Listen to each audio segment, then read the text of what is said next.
La parole est à François Béchiot pour le groupe Paris en commun. Madame la maire, chers collègues, touchés par les crises économiques successives et leur impact sur la vie quotidienne, beaucoup de Parisiennes et de Parisiens sont aujourd'hui contraints de prioriser leurs dépenses, et ce tout particulièrement en matière d'alimentation.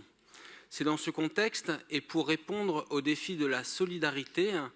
que la ville de Paris a notamment déployé en janvier 2023 le partenariat avec l'association VRAC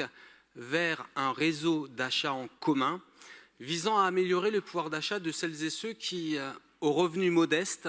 subissent principalement et de plein fouet la crise économique. Ce partenariat s'est établi avec un triple objectif d'amélioration du pouvoir d'achat,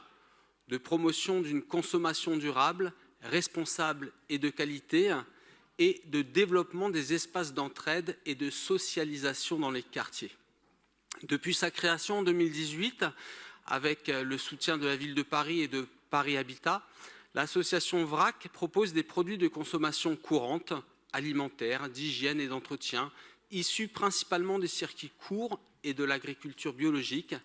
à prix très attractifs, à des personnes habitant dans des quartiers populaires, notamment en quartier politique de la ville et dans le parc de l'habitat social. Grâce au partenariat établi avec elle, l'association VRAC a pu créer 7 groupements en lien avec les acteurs locaux et les mairies d'arrondissement dans des quartiers prioritaires et notamment dans le 19e arrondissement au sein du quartier Danube Solidarité et tout récemment, depuis mars dernier, dans le quartier Stalingrad-Riquet au sein du centre social Espace 19.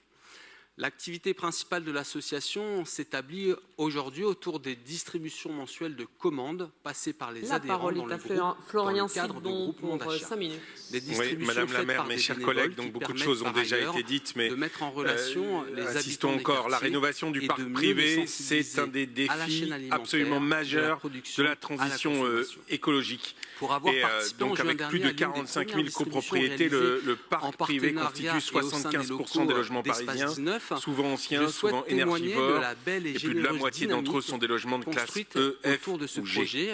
qui, au-delà de l'aspect distribution alimentaire, permet de développer animation et réseau dans un souci de bien et mieux vivre ensemble. Plus globalement, et pour que chacune et chacun d'entre nous puisse considérer la mesure et l'ampleur du projet, les chiffres de 2024 montrent que ce sont 845 ménages qui ont pu être accueillis dans les dispositifs mis en place et plus de 5000 commandes distribuées, les fruits et les légumes ainsi que les produits d'hygiène ayant la préférence des familles. Pour l'année 2025, les principaux enjeux de l'association sont le développement économique du 8e groupement d'achat Espace 19 Tanger, lancé en mars dernier dans le 19e, la poursuite et l'adaptation de la tarification différenciée en pérennisant les apports du fonds Mieux manger pour tous sur 2026-2027, la poursuite et le développement des actions en faveur de la démocratie alimentaire et de la santé, notamment en direction des seniors avec une programmation dédiée.